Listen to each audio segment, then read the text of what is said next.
Comme pour la plupart des citoyens de Jean Talon que j'ai rencontrés, moi, je suis en faveur du transport collectif, je suis en faveur du projet du tramway de la Ville de Québec. Maintenant, on ne se cachera pas que le projet du maire Marchand sème des inquiétudes au sein de la population et je crois que ça va être beaucoup plus facile de se prononcer lorsque la mise à jour du projet va être dévoilée par la Ville. C'est le genre d'événement sur lesquels on va revenir dans l'actualité. On a une nouveauté ce soir au Téléjournal. Toutes les semaines, ce sera comme ça. On va prendre un temps d'arrêt avec deux collègues que vous connaissez, que vous appréciez et qui ont peut-être vu dans certains événements d'actualité des choses qu'on n'a pas vues parce que ça va vite. On va prendre une pause sur image pour mieux comprendre. Alex Boissonneau et Louise Boisvert, bonsoir. Bonsoir. Bonsoir, vous deux. Je vous connais très bien tous les deux. Je sais que vous êtes bons pour retourner les pierres, lire entre les lignes, décoder, puis c'est ça qu'on veut faire au cours des prochaines semaines. D'abord, on vient d'entendre un extrait du débat d'hier dans Jean Talon. Cette partielle-là, j'ai le goût de vous entendre là-dessus. Est-ce que, parce que ça sentait ça dans le débat hier, Alex, est-ce que ça deviendra une espèce de baromètre sur l'appui public au tramway? Bien, j'ai l'impression, Bruno, que c'est déjà commencé parce que ça occupe beaucoup de place dans la partielle, dans Jean Talon. On sent que les gens sont très réactifs, les gens veulent en entendre parler. Là où il y a peut-être un défi, c'est que c'est difficile pour les différentes formations politiques de se démarquer. Doit-on rappeler que les 4 formations qui sont représentées à l'Assemblée nationale et qui ont une chance de faire élire un député le 2 octobre, en tout cas qui ont le plus de chances de le faire, sont en faveur du tramway? Ce qui fait que pour se démarquer, on doit convaincre les électeurs qu'on est le parti qui est le plus à même de faire avancer le projet dans la transparence, avec une meilleure communication, avec un moindre coût. Puis je vous dirais qu'il y a un fardeau qui est peut-être plus important sur les épaules de la candidate caquiste parce que, en ce moment, quand on parle du tramway, c'est pas nécessairement pour les bonnes raisons. Là, on s'entend, c'est parce qu'il y a des problèmes, ça cause des problèmes de circulation en raison de la construction, parce qu'il y a des dépassements de coûts. Le tramway n'est pas là devant nous pour pouvoir en bénéficier. Donc, il a un peu mauvaise presse par la force des choses maintenant. Et on associe les difficultés souvent au gouvernement en place ou aux autorités. Donc, nécessairement, les électeurs vont penser à la CAQ. Puis là, le réflexe, Louise, c'est qu'on dit, bien, c'est un dossier municipal, ça.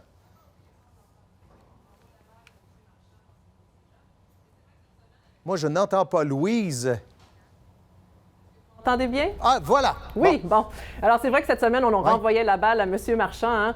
Mais avec la partielle, c'est vrai qu'on a un exemple de partisanerie qui se fait sur le dos du tramway en attendant la facture finale. En ce moment, tous les coups sont permis avec le tramway. On en a pour preuve ce qui s'est passé aujourd'hui, parce que si c'est vrai que dans les derniers jours, les partis, le Parti libéral, le Parti québécois, posaient des questions, remettaient un peu en doute le projet de tramway, bien, aujourd'hui, à l'Assemblée nationale, ils ont voté en faveur d'une motion. En fait, à l'Assemblée nationale, on a voté à l'unanimité en faveur d'une motion pour le projet de tramway. Alors, on a mis la partisanerie de côté pour un instant pour un vote. Sur le terrain, ça se passe autrement. On s'en rend bien compte. Alors oui, tout le monde demande les chiffres, mais il faut rappeler que le projet de tramway n'est pas à l'extérieur du cadre normal d'un processus d'approvisionnement. Hein. Dans les villes, peu importe la ville et peu importe le projet, les villes ne donnent pas l'estimé du projet dans un processus d'approvisionnement. En fait, on le donne à la fin quand on a choisi un fournisseur. Alors, le tramway n'y échappe pas, ça va se faire là aussi.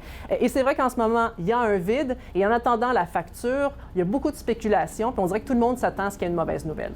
On a parlé du nickel tous les jours de la semaine et j'ai l'impression que c'est un cauchemar au niveau de la communication à bien des écarts, ça, Louise. Oui, parce que quand tu promets la transparence, comme le maire de Québec l'a fait dans le dossier, et qu'il y a une information qui t'échappe, bien, tes adversaires vont dire que tu as manqué de transparence. C'est à ça que s'est exposé le maire de Québec et c'est ça que ses adversaires ont fait cette semaine. Ici, le maire de Québec ne savait pas qu'il y avait eu des dépassements de normes, mais ce qui accroche, d'abord, c'est qu'il nous a dit que ce n'était pas nécessaire qu'il le sache, mais ce qui accroche surtout, c'est qu'il était le seul à ne pas le savoir. Le ministre de l'Environnement l'a dit aujourd'hui, il était au courant depuis plusieurs semaines, depuis plusieurs mois. Le port de Québec était au courant.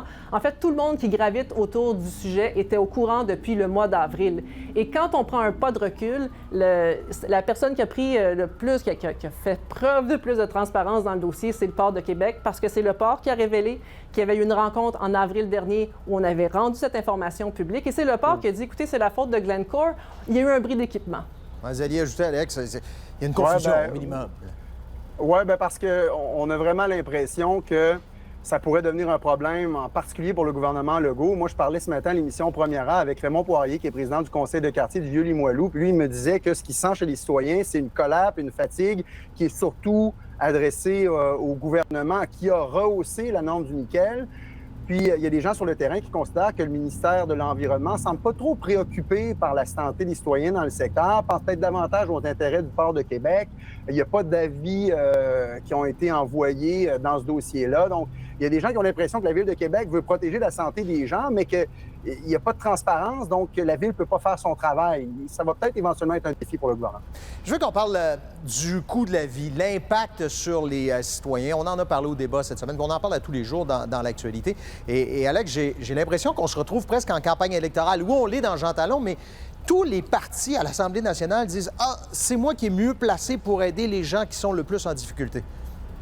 Ouais, j'ai vraiment l'impression que cet enjeu-là est en train de devenir, Bruno, la toile de fond sur laquelle s'inscrivent l'ensemble des discussions politiques en ce moment au Québec. Il y a souvent un enjeu comme ça qui ressort.